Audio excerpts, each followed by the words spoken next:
إن الحمد لله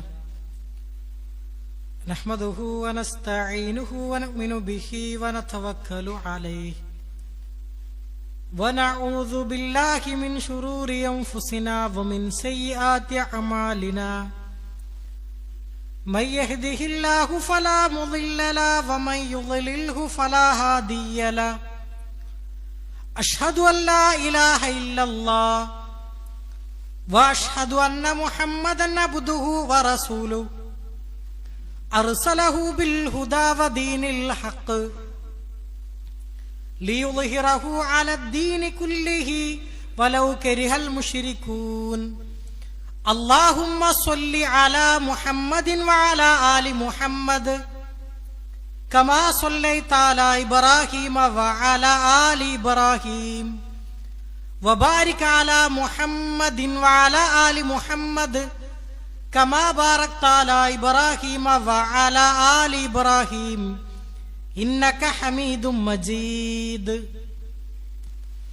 أما بعد فإن خير الكلام كلام الله وخير السنن سنن محمد مصطفى صلى الله عليه وسلم وشر الأمور محدثاتها وكل محدثة بدعة وكل بدعة ضلالة وكل ضلالة في النار أعوذ بالله من الشيطان الرجيم بسم الله الرحمن الرحيم يا أيها الناس اتقوا ربكم الذي خلقكم من نفس واحدة وخلق منها زوجها وبث منهما رجالا كثيرا ونساء واتقوا الله الذي تساءلون به والأرحام إن الله كان عليكم رقيبا بسم الله الرحمن الرحيم يا أيها الذين آمنوا اتقوا الله حق تقاته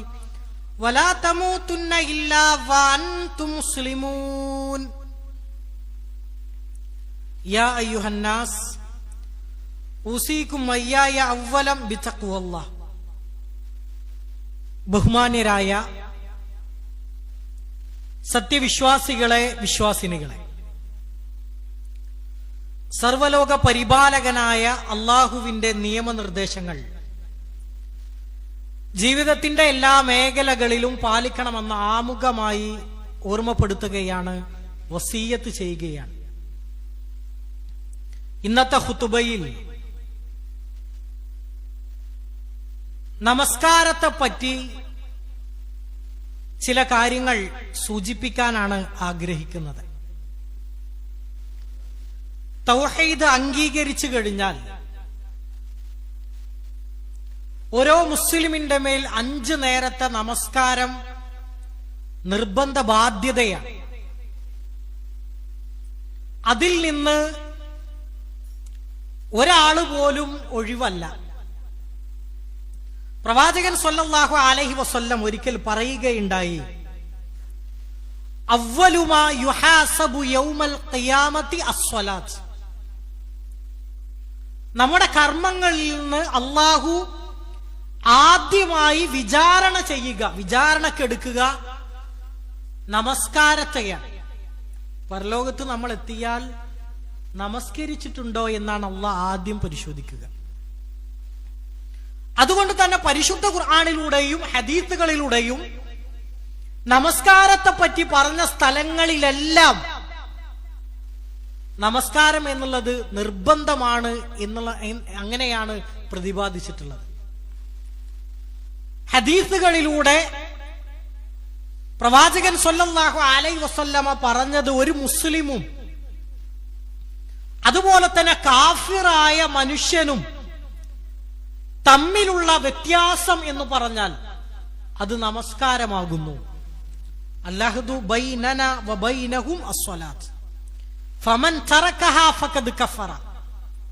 നമ്മളും അവരും തമ്മിലുള്ള വ്യത്യാസം, അവർ എന്ന് പറഞ്ഞാൽ കാഫിരീങ്ങളായ ആളുകൾ, അത് നമസ്കാരമാകുന്നു.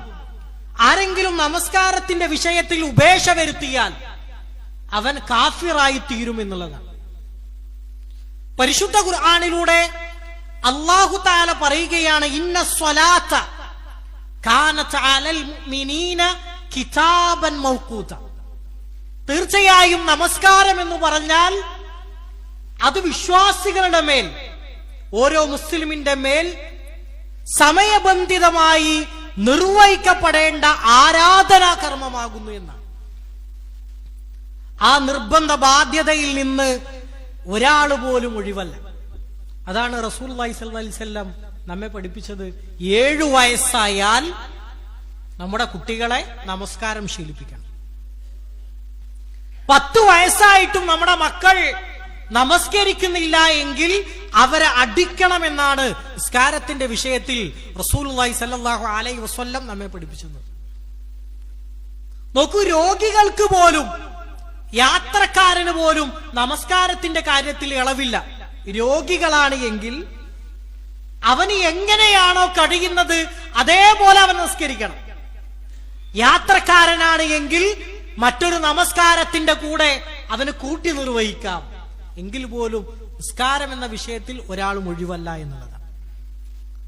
റസൂലുള്ളാഹി സ്വല്ലല്ലാഹു അലൈഹി വസല്ലം തന്റെ അവസാനത്തെ നാളുകളിൽ രോഗശയ്യയിൽ കിടക്കുമ്പോൾ ചുറ്റുമുള്ള സ്വഹാബികളോട് ഇടയ്ക്കിടയ്ക്ക് ആവശ്യപ്പെട്ടിരുന്നത്, അന്വേഷിച്ചറിഞ്ഞിരുന്നത് നമസ്കാരത്തിന്റെ സമയമായിട്ടുണ്ടോ എന്നുള്ളതാണ്.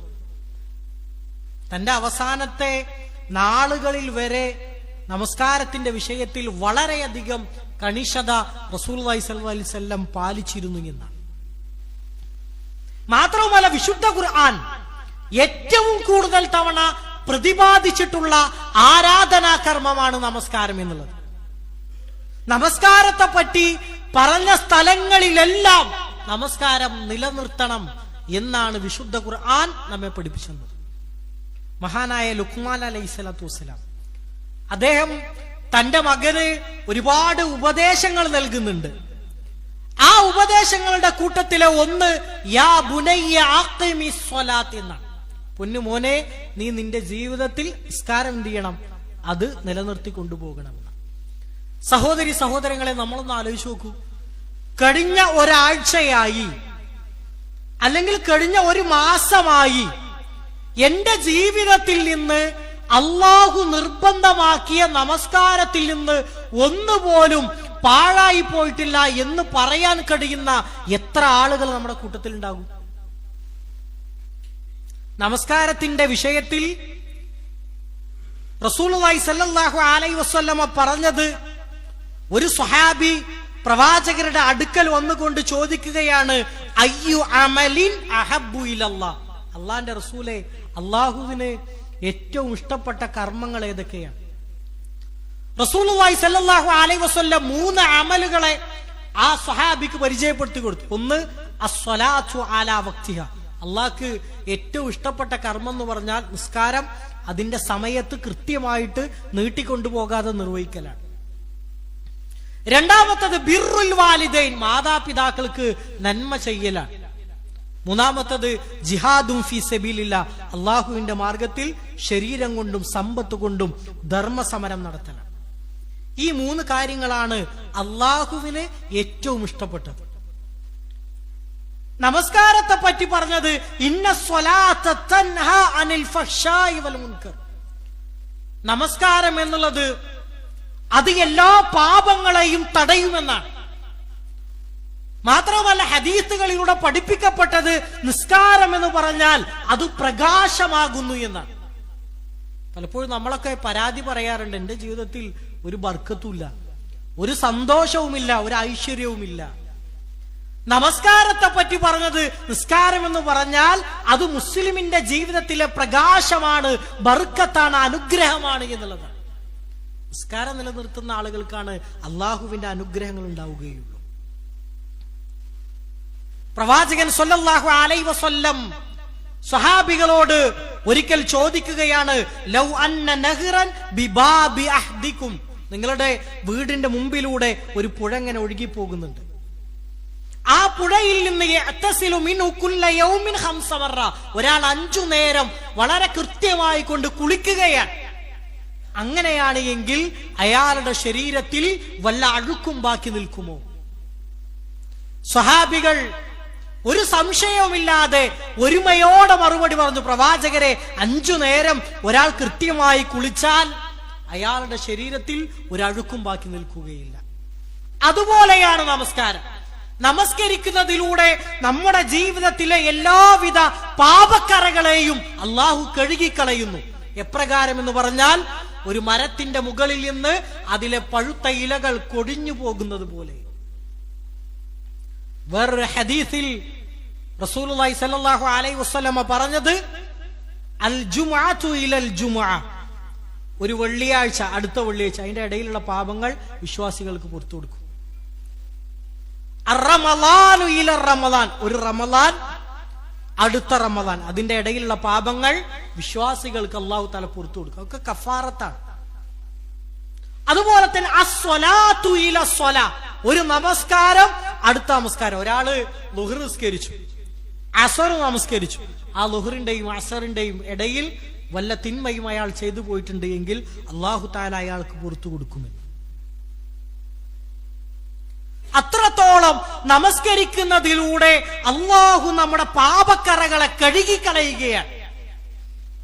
മാത്രവുമല്ല, വിശുദ്ധ ഖുർആനിൽ അല്ലാഹു പഠിപ്പിച്ചത് ഖദ് അഫ്ലഹൽ മുഅ്മിനൂൻ, സത്യവിശ്വാസികളായ ആളുകൾ അവർ വിജയിച്ചിരിക്കുന്നു. അവർ വിജയിക്കാനുള്ള കാരണം എന്താണ്? അല്ലദീനഹും ഫീ സ്വലാത്തിഹിം ഖാശിഊൻ, അവർ അവരുടെ നമസ്കാരത്തിൽ ഭയഭക്തിയുള്ളവരാണ്.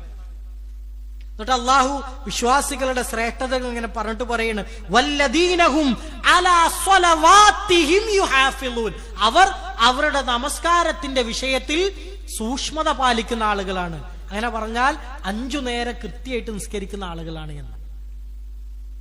നമ്മുടെയൊക്കെ സ്വഭാവം, ഞാൻ ആരെയും കുറ്റപ്പെടുത്തില്ല, വെള്ളിയാഴ്ച മാത്രം നിസ്കരിക്കുന്ന ആളുകളുണ്ട്, മഗ്രിബ് മാത്രം നിസ്കരിക്കുന്ന ആളുകളുണ്ട്, ഒരു ജമാഅത്തിന് പോലും പങ്കെടുക്കാത്ത ആളുകളുണ്ട്. ഇന്നത്തെ നമ്മുടെയൊക്കെ നാടിന്റെ സാഹചര്യം എന്ന് പറഞ്ഞാൽ, നിസ്കാരത്തിന്റെ സമയമായാൽ നമസ്കാരത്തിനു വേണ്ടി യഥേഷ്ടം പള്ളികളാണ്. ഹദീസുകളിലൂടെ റസൂലുള്ളാഹി സ്വല്ലല്ലാഹി അലൈഹി വസല്ലം പഠിപ്പിച്ചത് ഭൂമി മുഴുവൻ ശുദ്ധീകരിക്കപ്പെട്ടതാണ്, അല്ലെങ്കിൽ ഭൂമി മുഴുവൻ പള്ളിയാണ്. അങ്ങനെ പറഞ്ഞാൽ നിസ്കാരത്തിന്റെ സമയമായാൽ ഒരു മുസല്ല വിരിച്ച് എവിടെയും നമുക്ക് എന്ത് ചെയ്യാം? ശുദ്ധിയായ സ്ഥലത്ത് നമസ്കരിക്കാം. നിസ്കാരത്തിന്റെ വിഷയത്തിൽ ഒരു ഒഴിവില്ല എന്നാണ്. അതിന്റെ സമയമായാൽ അത് കൃത്യമായി നിർവഹിക്കുവാൻ നമുക്ക് സാധിക്കണം. ഓരോ നമസ്കാരത്തിനും ഓരോരോ പ്രത്യേകത. അസ്ർ നമസ്കാരം പാഴാക്കി കളയുന്നവന്റെ അമലുകളൊക്കെ പൊളിഞ്ഞു പോകുന്നു. റസൂലുള്ളാഹി സ്വല്ലല്ലാഹി അലൈഹി വസല്ലം പറഞ്ഞത്, ഒരാൾ അസർ അല്ലെങ്കിൽ അതേപോലെ തന്നെ സുബഹി നമസ്കാരം ഇത് ഒഴിവാക്കുകയാണെങ്കിൽ അയാളുടെ ജീവിതത്തിൽ നിഫാഖിന്റെ ലക്ഷണം ഉണ്ടെന്ന്. വേറൊന്ന് പറഞ്ഞത്, ആരെങ്കിലും ഇശാ നമസ്കാരം ജമാഅത്തായിട്ട് നിർവഹിച്ചാൽ അവൻ രാത്രി പകുതി നിന്ന് നമസ്കരിച്ചവനെ പോലെയാണ്. ഒരാൾ ഇശാവും സുബഹിയും ജമാഅത്തായിട്ട് നിർവഹിച്ചാൽ അവൻ രാത്രി മുഴുവൻ നിന്ന് നമസ്കരിച്ചവനെ പോലെയാണ്. ഇങ്ങനെ ഒരുപാട് കാര്യങ്ങൾ നമസ്കാരത്തെ പറ്റി അള്ളാഹു വിശദീകരിക്കുന്നുണ്ട്. സ്വർഗത്തിന്റെ അവകാശികളും നരകത്തിന്റെ ആളുകളും തമ്മിൽ നടത്തുന്ന ഒരു സംഭാഷണമുണ്ട്. പരിശുദ്ധ ഖുർആൻ അത് നമുക്ക് പരിചയപ്പെടുത്തി തരികയാണ്. അതിൽ സ്വർഗത്തിന്റെ അവകാശികളായ ആളുകൾ നരകത്തിന്റെ അവകാശികളായവരോട് ചോദിക്കും, നിങ്ങൾ നരകത്തിലേക്ക് പ്രവേശിക്കാനുള്ള കാരണം എന്താണ്? അവർ ഉടനെ നൽകുന്ന മറുപടി ഖാലൂ ലം നകു മിനൽ മുസല്ലീൻ എന്നാണ്. ഞങ്ങൾ നിസ്കരിക്കുന്ന ആളുകളുടെ കൂട്ടത്തിലായിരുന്നില്ല എന്നാണ്. നമ്മൾ വിശ്വാസികളാണോ എങ്കിൽ 5 വക്ത് നമസ്കാരം നമ്മുടെ ജീവിതത്തിൽ മരണം വരെ ഉണ്ടാകണം. ചില ജമാഅത്തുകൾക്കൊക്കെ പള്ളികൾ ഇങ്ങനെ നിറഞ്ഞു കവിയും, യഥേഷ്ടം ആളുകൾ ഉണ്ടാകും. അതാ മഹല്ലിന്റെ ഒരു പ്രത്യേകത. നമ്മുടെ വീട്ടിൽ എത്ര ആളുകളുണ്ടോ അവരെ എല്ലാം പള്ളിയിലേക്ക് കൊണ്ടുവരാൻ നമുക്ക് സാധിക്കാം.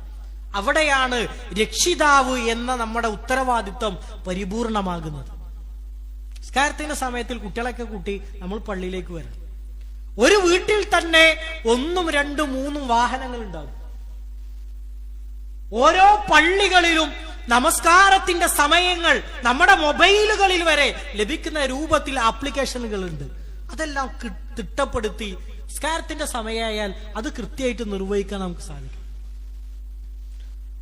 നമസ്കാരം നമ്മുടെ ജീവിതത്തിൽ തുടങ്ങിയാൽ, ഞാൻ നേരത്തെ ഹദീസുകൾ വിശദീകരിച്ചതുപോലെ, അത് നമ്മുടെ ജീവിതത്തിൽ ഒരു ബർക്കത്താണ്.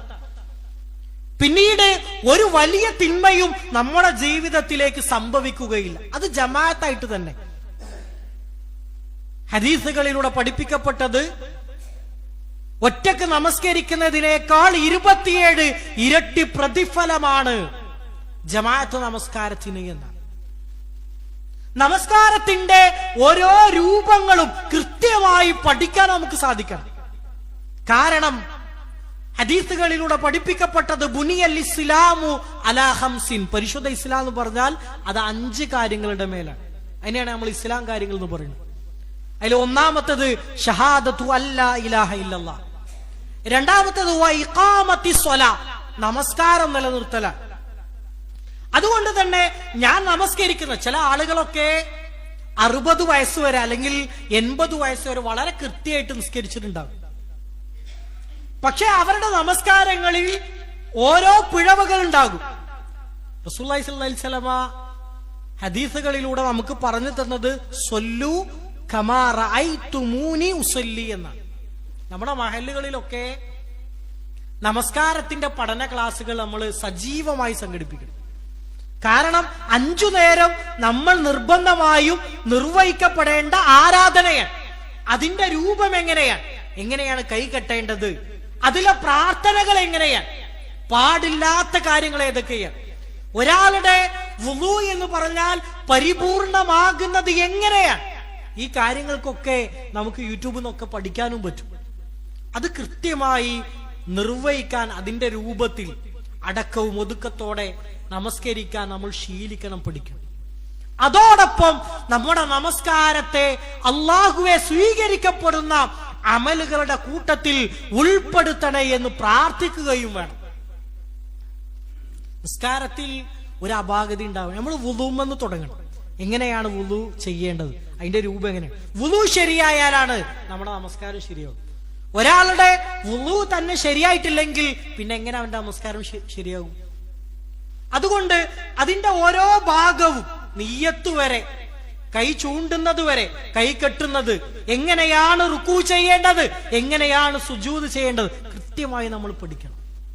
നമ്മൾ വളരെ ചെറുപ്പത്തിൽ ആരെങ്കിലൊക്കെ പഠിപ്പിച്ചെന്നോ അല്ലെങ്കിൽ മദ്രസകളിൽ ശീലിച്ചത് നമ്മളങ്ങനെ നമ്മുടെ ജീവിതത്തിൽ നിലനിർത്തിക്കൊണ്ടു പോകുകയായിരിക്കും. അതിൽ വല്ല പിഴവുകളുണ്ടോ എന്ന് വരെ നമ്മൾ പരിശോധിക്കണം. എന്നിട്ട് അത് കൃത്യമായി പഠിക്കാൻ നമ്മുടെ ജീവിതത്തിൽ നമസ്കാരത്തെ നിലനിർത്തിക്കൊണ്ടു പോകുവാൻ നമുക്ക് സാധിക്കും. അങ്ങനെ നമ്മൾ ചെയ്താൽ വലിയ തിന്മകൾ നമ്മുടെ ജീവിതത്തിലേക്ക് പ്രവേശിക്കുകയില്ല. നമ്മുടെ കച്ചവടങ്ങളിലും ജോലികളിലും ഇബാദത്തുകളിലും കുടുംബങ്ങളിലും എല്ലാം സന്തോഷങ്ങളും അതേപോലെ തന്നെ പ്രകാശങ്ങളും ഉണ്ടാകും. അത് ജീവിതത്തിൽ ഒരു ബർക്കത്താണ്. അങ്ങനെ 5 നേരം വളരെ കൃത്യമായി നമസ്കരിക്കുന്ന ആളുകളായി നമ്മൾ മാറുക. അള്ളാഹു നമ്മെ ഇവരെയും അനുഗ്രഹിക്കുമാറാകട്ടെ.